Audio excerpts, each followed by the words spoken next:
તો હાલમાં જે સૌથી વધારે મુદ્દો ચર્ચામાં છે ને ખુદ હીરાભાઈ જેમાં આગેવાની કરી રહ્યા છે ને મુદ્દાને સુલઝાવવાનો પ્રયાસ કરી રહ્યા છે. ખુદ હીરાભાઈ અમારી સાથે જોડાઈ ગયા છે. હીરાભાઈ, ખૂબ ખૂબ સ્વાગત છે અને આભાર આપના કિંમતી સમય માટે. 3 કલાકની અંદર જ પીઆઈ ની બદલી થઈ ગઈ છે. હવે આગળનું પગલું શું છે આપનું? આગળની પરિસ્થિતિ શું છે આપની? હું પ્રથમ તો હર્ષભાઈ નો આભાર માનીશ કે કોળી સમાજના આવા નવનીતભાઈ પર આવો જે આગેવાન છે એના પર હુમલો થયો અને હુમલાની જાણકારી થતા જ અમે ત્યાં હોસ્પિટલે પહોંચ્યા અને હોસ્પિટલે પહોંચ્યા પછી સાચી હકીકત એમના પાસેથી મેં જાણી અને એ ધ્યાન ઉપર મૂકીને એસપી સાહેબ અને આઈજી સાહેબ સાથે મારી ચર્ચા થઈ અને એના અનુસંધાને તાત્કાલિક જ આ પીઆઈ ની બદલી થઈ અને સાચી દિશાએ તપાસ કરવા માટે તપાસ પણ બીજાને સોંપવામાં, જે સમાજની લાગણી હતી એ સમાજની લાગણીને ધ્યાન ઉપર લઈને તપાસ પણ બીજાને સોંપવામાં આવી. ત્યારે એમનો પણ હું આભાર માનું છું કે જે રીતે નવનીતભાઈને ન્યાય આપવા માટેના પ્રયત્ન ચાલુ છે એ બાબતે હું એમનો ખૂબ ખૂબ આભારી છું. હીરાભાઈ, જે રીતે આપે કહ્યું કે આપ પહોંચ્યા, આપને વાતચીત થઈ ને સમગ્ર સાચી માહિતી આપને મળી, શું સાચી માહિતી હતી? શું જાણવા મળ્યું આપને? એટલે ગઈકાલે ડીવાયએસપી સાહેબે એક નિવેદન આપેલું કે જે રીતે કંઈક બુટલેકરને આ માહિતી આપતા હતા ને એના અનુસંધાને કંઈક ખાન ખનીજની માહિતી કંઈક આ ભાઈ આપતા હતા નવનીતભાઈ, અને એ અદાવત રાખીને એના સાથે કંઈક ઝઘડા થયા અને એ અદાવત રાખીને એના પર એટેક કરવામાં આવ્યો. આજે હું ત્યાં એમના પાસે રૂબરૂ મુલાકાત લેતા એના પાસેથી સાચી વાસ્તવિકતા પૂછી અને એ વાસ્તવિકતા અમારા ધ્યાન ઉપર મૂકી કે આ બનાવ બિલકુલ બી આ ખોટો છે, આ મારનારા લોકો એ છે નહીં અને હું એમને ઓળખતો નથી એટલે પછી એને ધ્યાન ઉપર આવ્યું, એના વિડીયોઝ જોતા અને પછી એને ખ્યાલ ઉપર આવ્યો કે આ વ્યક્તિ કોણ છે કોણ નહીં.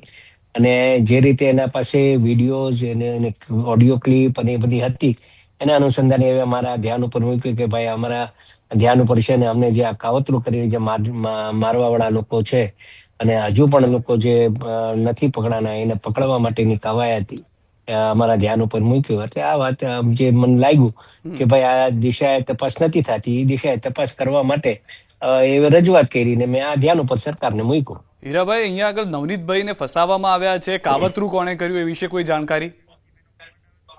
ના, એ નવનીતભાઈ ને ખ્યાલ છે, નવનીતભાઈ પાસે વિડીયો છે, નવનીતભાઈએ ધ્યાન ઉપર મૂક્યું છે, મીડિયાને પણ ધ્યાન ઉપર મૂક્યું છે, મીડિયા વાળા ત્યાં હતા જ અને જે રીતે એમને ધ્યાન ઉપર મૂક્યું છે ને એ કીધું છે કે મારા પર કાવતરું કરીને, અને એ તો કોલ ડિટેલ્સ તમે એની તપાસ થાય, કોલ ડિટેલ્સ ના આધારે તો જે કોઈ હશે એ તો પકડાઈ જશે ભાઈ. કોલ ડિટેલ્સ ના આધારે પીઆઈ ની પહેલેથી માંગ હતી બદલીની, એટલે કે અહીંયા આગળ પોલીસની ભૂમિકા શંકાસ્પદ છે. સમાજને એવું લાગ્યું કે ભાઈ તપાસ બરાબર નથી થતી, એટલે એ લોકોને એવું ક્યાંય એવું ન લાગે કે ભાઈ આ નથી થતી એ લાગતું હતું, એટલે એ રીતે એમની બદલી કરવામાં આવી કે ભાઈ તો પછી બીજા પાસે આપણે તપાસ સોંપીએ અને બીજાને આપીએ. એટલે શું છે કે જે લોકોને એવું લાગતું હોય કે ભાઈ આ નથી થતી એટલે બીજા આવે તો ત્યારે તો એવું ન થાય ને કે ભાઈ આ તપાસ બરાબર નથી થતી, એવું એ માટે બદલી થઈ એની. હીરાભાઈ, સૌથી પહેલા વાત ત્યાંથી શરૂઆત થઈ કે એક બગદાણાનો મુદ્દો આવ્યો, મંદિરના ટ્રસ્ટીનું માયાભાઈએ માફી પણ માંગી લીધી, પરંતુ પછી એવું કહેવામાં આવ્યું કે તેમના પુત્રના કહેવાથી હુમલો થયો. આ બધી જે વાતચીત હતી આપના સુધી પહોંચી? આપને એ વિશે કોઈ જાણકારી મળી? હા, મળીને મને જાણકારી મળીને મેં તો ઓડિયો ક્લિપ સાંભળી એની. માયાભાઈએ તો કીધું પણ કે ભાઈ આ જો મારી ઓલી હશે તો હું તો પાછો ક્લિપ મૂકી દઉં છું, એટલે માયાભાઈએ તો એની ક્લિપ એવી મૂકી દીધી અને આ ભાઈએ કીધું નતું એને ક્લિપ મુકાવ, પણ માયાભાઈની ખાનદાની કહેવાય કે ભાઈ તરત જ તાત્કાલિક એને લાગ્યું કે મેં બીજું કઈ બોલ્યો છું તો એ તાત્કાલિક જ એનું સુધારીને હવે મૂકી દીધી. એટલે એ બી ધ્યાન ઉપર અમે લીધું છે, આ ભાઈએ એના ધ્યાન ઉપર લીધી વાત છે.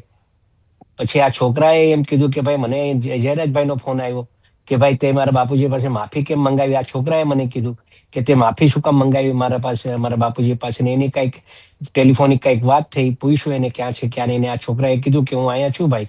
પછી એના મિત્રને ફોન કર્યો કોઈ કે એવી આ બાબતે વાત કરી નવનીતભાઈએ. આવી બધી ચર્ચાઓ આ છોકરાએ મને ધ્યાન ઉપર મૂક્યો, એટલે મને પણ ક્યાંક લાગ્યું કે ભાઈ આ આવું કઈક બન્યું છે કે કેમ એ જાણવા જોગ છે, એટલે એ તપાસ થાય એની બાબત હતી. એટલે જયરાજભાઈ આહિરે એવું કીધું કે મારા પપ્પા પાસે માફી કેમ મંગાવી, બરોબર? આ નવનીતભાઈએ કીધું મને. નવનીતભાઈ એવું કીધું? નવનીતભાઈએ કીધું. અચ્છા, એટલે જે માયાભાઈએ માફી માંગી હતી એના વિડીયો લઈને જયરાજભાઈનો કોઈ એવું કહેવું હતું કે ભાઈ તમારા પપ્પા પાસે કેમ માફી મંગાવીને પછી હુમલો કર્યો? હા, એ નવનીતભાઈએ કીધું. હા, સાચું. અચ્છા, એ નવનીતભાઈ તમને જાણ કરી કે ભાઈ આ રીતે જયરાજભાઈનો ફોન આવ્યો હતો? હા, એ આજે જ વાત કરી, તો બધા મીડિયા વાળા પણ હતા ત્યાં. હા, અચ્છા. અને આપ ત્યાં આગળ હતા, સમાજ અમે જે પ્રતિક્રિયા પણ જોઈ, પોલીસે એવું કહ્યું કે ખાણ ખનીજના કેટલાક લોકોએ હુમલો કરાવ્યો છે, તેમને બાતમી આપતા હતા, તે શંકામાં હતા. મેં પૂછ્યું એને કે ભાઈ તારી આ માહિતી જે ડીવાયએસપી સાહેબે જે કઈ ખુલાસો કર્યો છે એ શું છે એમ. તો કે નહીં ભાઈ, એ કઈ એવો ખુલાસો છે જ નહીં, મેં કઈ એવું કઈ કર્યું નથી, મેં કોઈ પાસે આવી કોઈને માહિતી આપી નથી, કોઈ બુટલેગ કરીને માહિતી કોઈને આપી મેં, એવું પણ એ મને કીધું. અચ્છા, કેમ કે એવી વાત પણ છે કે નવનીતભાઈ જયારે માર પડતો હતો, જયારે એમને મારવામાં આવતા હતા 3-4 લોકો તરફથી, ત્યારે વિડીયો કોલ કર્યો હતો અને સીધું રિપોર્ટિંગ થતું હતું. હા, રિપોર્ટ એટલે કોને થતું હતું રિપોર્ટિંગ? એવું કોઈ કીધું કોણ હતું નવનીતભાઈ? એ? આ નવનીતભાઈ કીધું ને મને કોને કે કરતા? મને એવી તો એ વિષય છે ને, એ જ તપાસનો વિષય છે, એ જ તપાસ કરવાનું કહીએ છીએ અમે. અચ્છા, તપાસનો વિષય એ છે. અચ્છા, હું આપને એમ કહું કે મારતા મારતા કેવું હોય છે, કોઈક માર ખાનારો માણસ છે ને, એના પરિવારના લોકો કોઈ વિડીયો બનાવ્યા પુરાવા માટે કે ભાઈ આ વ્યક્તિ હતા, આ વ્યક્તિ હતા, આ મારતા હતા, એમ એ પુરાવા ઉભા કરે.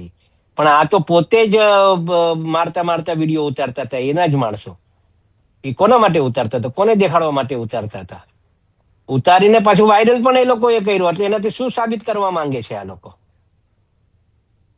હીરાભાઈ, આ શંકાની બહુ સોય સમાજ કોના પર છે? આ બહુ જાણવા જેવો વિષય છે આ. આ તો કોઈ તપાસો બહાર નાજુભાઈનું આવશે નામ ને. હતું, નાજુભાઈ વિશે અમે આમાં- નથી જાણતા, આપને કોઈ ખ્યાલ છે? નહીં, કોઈ નહીં. આ નવનીતભાઈ હમણાં મીડિયામાં મને હું બીજા સાથે જોડાયો હતો ત્યારે નવનીતભાઈ આ વાત કરી કે પછી મને આ વિડીયો જોયો, મેં એમાંથી એક વ્યક્તિને હું ઓળખું છું ને, નાજુભાઈ કે શું નામ કીધું, હા, એ કંઈક એવું નાજુભાઈ. છે. હા, એવું કઈક છે એ નામ, એ આપ્યું એનું નામ. અચ્છા, અને બીજા લોકોને ઓળખતા નથી. ને પાછું એનું એવું પણ કહેવાનું થાય છે કે જે રજૂ થયા છે અમુક લોકો, એ પાછા મારે છે, એમાં જે વિડીયો છે, વિડીયોઝમાં જે વ્યક્તિઓ છે એ નથી થયા, બીજા થયા છે. પાછું એનું એ પણ કહેવાનું છે. અચ્છા. હવે આ તો વિડીયોઝ જોતા ખબર પડે કે આ સાચી આ છે, નથી તો કોણ છે આ લોકો, એવું બધું તો પછી જાણવા મળે ને. વિડીયો ઉતારતો તો કોણ છે એ બધું જાણવું પડે ને. અને આમાં એના કોલ ડિટેલ્સ જાણો અને બધું એની ઇન્ક્વાયરી થાય તો ત્યારે દૂધ પાણીનું પાણી થઈ જશે ભાઈ. એટલે હીરાભાઈ, અહીંયા કન્ફ્યુઝન એ છે કે જે આરોપીઓ મારવા આવ્યા હતા એ નથી પકડાયા, એનો મતલબ? એ એમ કહી છે. કોણ? નવનીતભાઈ એવું કહે છે. હા, નવનીતભાઈ એમ કહી છે. અને નવનીતભાઈની શંકાની સોય કોના પર જઈને અટકે છે? તમારી સાથે વાતચીત કરી એમાં એ તો જયરાજભાઈ નું નામ આપે છે. એ જયરાજભાઈનું નામ આપે છે. એ કઈ જયરાજભાઈ જ કરાવ્યું છે. તમારી કોઈ વાતચીત હતી? કેમ કે તમે કીધું કે બહુ એક સારી વાત કરી કે માયાભાઈની ખાનદાની કહેવાય કે એમને આવીને માફી માંગી લીધી. આપે જે ના રીતે ના, કહ્યું. માયાભાઈ તો બિલકુલ બી હવે તો કીધું હવે, અને તરત જ. અને આ બગદાણા જે ધામ છે એ અમારા આસ્થાનું કેન્દ્ર છે. બગદાણા ધામમાં કોઈ બીજી રીતે કઈ વાત થતી હોય તો એમાં તો હું પણ વિરોધી, કેમ કે મારું પણ આસ્થાનું ધામ છે. સમજ્યા કે નહીં? તમારે એટલે વાતચીત થઈ એમાં- માયાભાઈ સાથે કે જયરાજભાઈ સાથે? નહીં નહીં નહીં તમારે વાતચીત નથી થઈ? નહીં. અને અત્યારના મેં થોડું સાંભળ્યું હતું કે 5 વાગે પણ અમારી પાસે જાણકારી આવી કે સમાજ એવું કહ્યું છે કે 6 તારીખે અમે વિરોધ કે આંદોલન કરીશું જો અમને ન્યાય ના મળ્યો તો. સમાજ સાથે કોઈ વાતચીત આપની? ન્યાય તો મળી જ જશે. ન્યાય તો સરકાર બેઠી જ છે. આવા કોઈ જે ચબરબંધીઓ હોય એને ન્યાય આપવા માટે સરકાર બેઠી છે. ને અમારે હર્ષભાઈ પર અમને ગર્વ છે. હર્ષભાઈ તો આમ જાહેરમાં કહે છે કોઈ ગુંડાગીરી કરતું હોય તો ગુંડાગીરી ચલાવી લેવામાં નહીં આવે. અને એનું પરિણામ છે કે તાત્કાલિક જો એવું લાગ્યું કે ન તપાસ થતી તો તપાસ ચેન્જ કરી કાઢો, બીજાને આપી દો. લોકોને ન્યાય આપવા માટે જે કામ કરવું પડે આ સરકાર કટિબદ્ધ છે અને એ કરશે, એમાં અમને સંપૂર્ણપણે વિશ્વાસ છે. હીરાભાઈ, તમારે ગાંધીનગર જવું પડે એવું લાગે છે સોમવારે? 3 કલાકમાં પીઆઈ ની બદલી થઈ છે, હવેનું શું સ્ટેન્ડ છે? ના, અમારે આ છોકરાને એવું લાગે છે કે અમને જો એવું ન લાગે તો એને તો જરાય એવું ન દર્શાવવું જોઈએ. એટલે સમાજને એવું ન લાગવું જોઈએ કે અમે ક્યાંય સુધી નહીં ગયા. એટલે અમે સમાજના આગેવાનો જઈને ધ્યાન ઉપર સાહેબને મૂકશું કે ભાઈ આવા બધા બનાવો બને છે એ અટકવા જોઈએ, બીજું કઈ નહીં. ના, તમે સમાજની સાથે છો, તમે જ આ પીઆઈ માટે તમે હું જે વાત સમાજની કરી. બિલકુલ સાથે છું.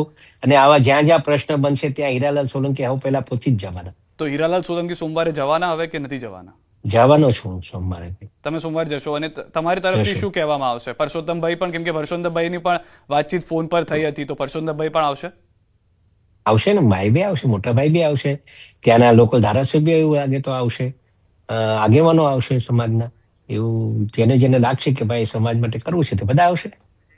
અને જયરાજભાઈ કે માયાભાઈનો કદાચ ફોન આવે તમારા ઉપર, તમારી સાથે વાતચીત થાય તો પછી એ લોકો ના ના, કાંઈ વાંધો નહીં. એમાં ફોન આવે તો વાંધો શું છે મારા ભાઈ?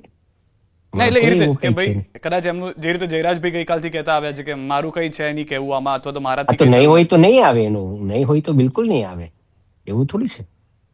નહીં હોય નથી. તો નહીં આવે. અહીંયા હીરાભાઈ વચ્ચે હશે, બંનેની વચ્ચે છે, તો એક તમારા સ્ટેન્ડ લેવું પણ થોડું મુશ્કેલ લાગે છે તમને?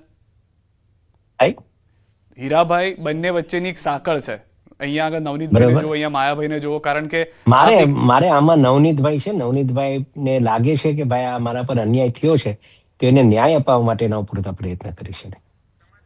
સમાજને શું કહેવા માંગશો અત્યારના જે રીતે પરિસ્થિતિ છે એને લઈને? બસ સમાજને તો એ જ કે ભાઈ આ જે રીતે આ બનાવ બન્યો છે ને સમાજે જે રીતે નવનીતભાઈને ટેકો આપ્યો છે, એ ભવિષ્યમાં પણ ક્યારેય આવા બનાવો બને ત્યારે સમાજ એક રહે, એ જ કહેવાનું થાય છે આપણે. તમારે ડીવાયએસપી સાથે પણ એક વખત એ સ્પષ્ટતા કરવી પડશે એવું લાગે છે તમને, કે જે એમને પ્રતિક્રિયા મીડિયામાં આપી છે ખાણ ખનીજ વિભાગના નામની? કાલે મને ફોન હતો ને, મેં વાત કરી તો મેં કીધું એમને કે ભાઈ તમે જે વાત કરો છો બિલકુલ સાચી વાત, પણ મારે એમના પાસે જાણવું તો પડે ને શું હકીકત છે. આ એક તરફી ખાલી વાત કરીને આપણે થોડી ડિસિઝન લઈ શકવાનું હોય. બે બાજુ જોવાનું હોય, બે બાજુ સાંભળવાનું હોય, બે બાજુને સાંભળીને પછી આપણે જે ડિસિઝન લેવાના હોય એવું છે. આપે મોટાભાઈ સાથે વાત કરી, પરસોત્તમભાઈ સાથે, એમના તરફથી શું મોટાભાઈ કહેવામાં સાથે વાત કરી, આવ્યું? એમને શું કહ્યું? મોટાભાઈ બી આવવાના છે. અને વાતચીતમાં ચર્ચામાં શું થયું કે ભાઈ આ રીતે થયું છે, તો મોટાભાઈએ કંઈક કીધું હશે આપને? ના એટલે આ જ વાત કરી કે જે આ બનાવ બન્યો છે હીરાલાલ તું જોઈ લે ને પછી એવું લાગે તો કહેજો, આપણે શું કરવાનું છે કરીશું આપણે. અચ્છા, આભાર હીરાભાઈ અમારી સાથે જોડાવા Thank you. બદલ. Thank you. શક્ય હશે તો અમે આગળ આપની સાથે વધુ વાત કરીશું. આપના તરફથી પણ Thank કંઈ જરૂર you. લાગે તો આપ સંપર્ક Thank કરી you. શકો છો. આભાર હીરાભાઈ. થેન્ક યુ ભાઈ, થેન્ક યુ.